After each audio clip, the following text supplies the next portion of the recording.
Alrighty guys, so what you're gonna do is with your piece of paper and whatever you have that you're drawing with, I always recommend a pencil so that you can erase it if you make a mistake or do something you didn't mean to do on your piece of paper. You are going to create a new creature today. So a new type of animal that's a mixed up, mashed up group or pieces and parts of other animals. So I want you to start thinking about maybe start first with what body are you going to use? Are you going to have a snake body or a horse body or a dog body or a panda body? What body are you going to use? And then build from there. So on mine, I am going to use a snake body to start with. So for that, I'm going to kind of make a wavy line here, but I'm not going to connect it together at the end or at the beginning because I'm going to put a different type of head and a different type of tail onto my snake body.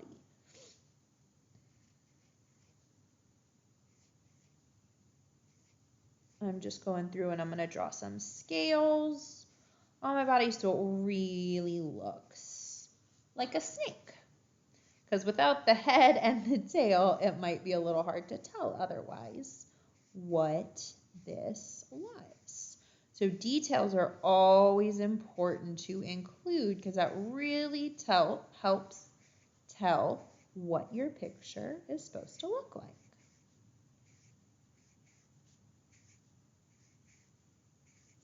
All right, so next I'm gonna add the tail that I wanna have on my creature. And so I am going to choose a whale's tail for mine. So I'm gonna come over here and I'm gonna kind of curve it out.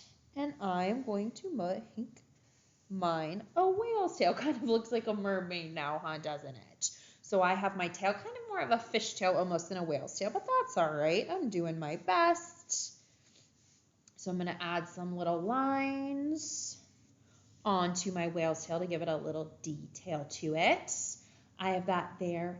Next, I'm going to add the head to my creature that I am creating. And mine is going to have a puppy face.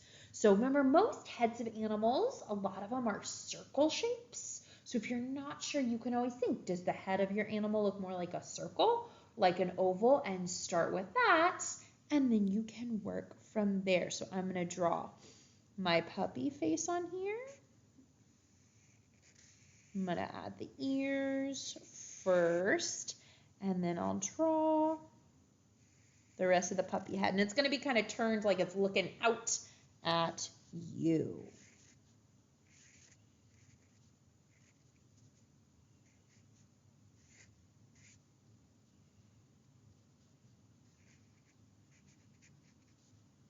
I'm going to do some little spots on my puppy's face. Now I have a snake body, a puppy head, and a whale tail. And I'm going to add another detail to mine, and I am going to give mine wings. So I'm going to have mine have bird wings too, because why not, right? I would think it'd be super cool if you were this creature to fly.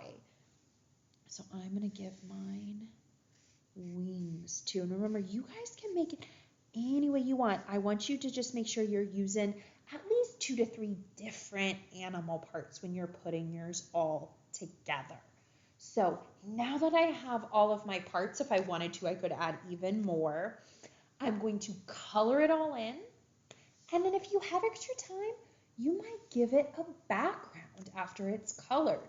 So you might want to think about, where would this animal live? It's got reptile, it's got something that flies, it's got something that swims, it's got things that are normally on land. So where might mine live? And then I could draw a background. So I feel like mine, because there are so many different things, it would live near the water, but it would also be able to fly and not only swim. So I'm going to draw an ocean below mine. So it could go swimming if it wanted to, but then I'm going to draw a little island in the background that if it were flying, it could also go land in.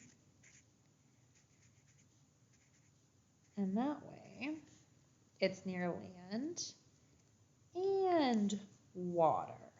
So I can see that it can fly, but it could also swim if I wanted to. So remember, don't forget to color yours in.